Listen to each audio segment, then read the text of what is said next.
আমার কথা শোনার জন্য আবারও আপনাদের ধন্যবাদ।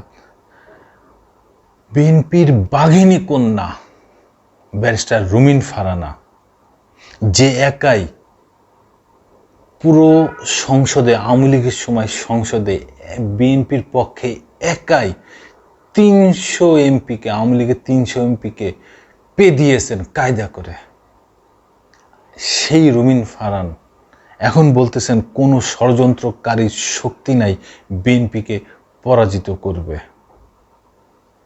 রুমিন ফারহানা দেখছেন, কোনো ষড়যন্ত্রকারী শক্তি নাই, আওয়ামী লীগের শক্তি ছিল, যার কারণে দীর্ঘ 15 বছর আপনারা নির্বাচন তো দূরের কথা, রাস্তায় নামতে পারেন নাই। বোঝা গেছে এবার কথা?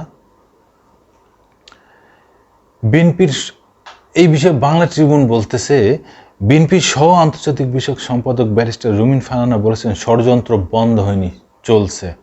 আমরা ঐক্যবদ্ধ থেকে একটি নির্বাচন যদি আদায় করতে না পারি, এত বড় বিজয় ধূলিসাৎ হয়ে যাবে।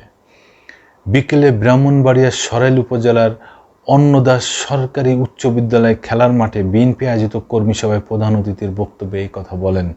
এটা তার নির্বাচনী এলাকা, সেখানেই তিনি বারবার যাচ্ছেন, সেখান থেকেই তিনি নির্বাচন করবেন, এটাও তিনি ঘোষণা দিয়েছেন এবং বলছেন তিনি মরলে যেন তার কবর এই সরাইলের মাটিতেই হয়। রুমিন ফারহানা বলেন, আমি সবাইকে বলছি আপনারা ঐক্যবদ্ধ থাকবেন। আমরা যদি ঐক্যবদ্ধ থাকি, কোনো ষড়যন্ত্রকারী শক্তি নাই আমাদের পরাজিত করবে, কোনো ষড়যন্ত্রকারী শক্তি নাই বিএনপিকে পরাজিত করবে। হ্যাঁ, এটাও ঠিক। দেখছেন তো 15 বছর কি করেছে আওয়ামী লীগ, আপনারা তো মাঠেই নামতে পারেন নাই, তাহলে ষড়যন্ত্রকারী আপনাকে চেয়েও বড়, সেই হিসাবে কথা বলবেন।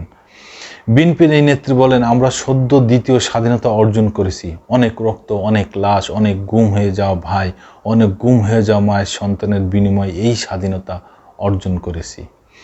এমন কোনো দিন নেই যে আমাদের বাড়িতে পুলিশ তল্লাশি আর হামলা হয়নি। এমন কোনো দিন রাত নেই যে আমরা শান্তিতে এলাকায় ঘুমাতেও থাকতে পেরেছি। কিন্তু সব জুলুমেরই শেষ আছে। আওয়ামী লীগ মনে করেছিল যতদিন তারা বেঁচে থাকবে তারাই ক্ষমতায় থাকবে, দেশের মানুষ তাদের জবাব দিয়েছে। তিনি বলেন, আমার পরিবার বলতে কিছুই নেই, আমি আর আমার মা আর উপরে আল্লাহ। কিন্তু আজ আমার পরিবারে হাজার হাজার সদস্য এখানে উপস্থিত আছেন।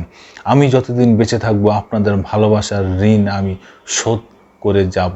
আজকে হাজার হাজার মানুষকে সাক্ষী রেখে বলছি, আমার জানাজা এবং আমার কবর এই সরাইলের মাটিতেই হবে। উপজেলা বিএনপির সাবেক সাধারণ সম্পাদক আনোয়ার হোসেন মাস্টারের সভাপতিত্বে সভায় আরও বক্তব্য রাখেন জেলা বিএনপির সাবেক সভাপতি ও আহ্বায়ক কমিটির সদস্য হাফিজুর রহমান মোল্লা কোচি। এখানে আরও বিভিন্ন ব্যক্তি, ওই এলাকার বিভিন্ন ব্যক্তিরা বিএনপির তারা উপস্থিত ছিলেন। কিন্তু এই বাঘিনী কন্যা বিএনপিকে একাই ধরে রেখেছিল এই 15টা বছর। তারেক রহমানের উচিত এই ব্যক্তিকে তার যোগ্য জায়গায়, যোগ্য স্থানে বসানো, তাকে যোগ্যতা অনুযায়ী তাকে তার অবস্থানটা পরিষ্কার করে দেওয়া উচিত তারেক রহমানের। ধন্যবাদ। আবার আসবো নতুন কোনো কথা নিয়ে, নতুন কোনো ঘটনা নিয়ে। আমি প্রিন্স।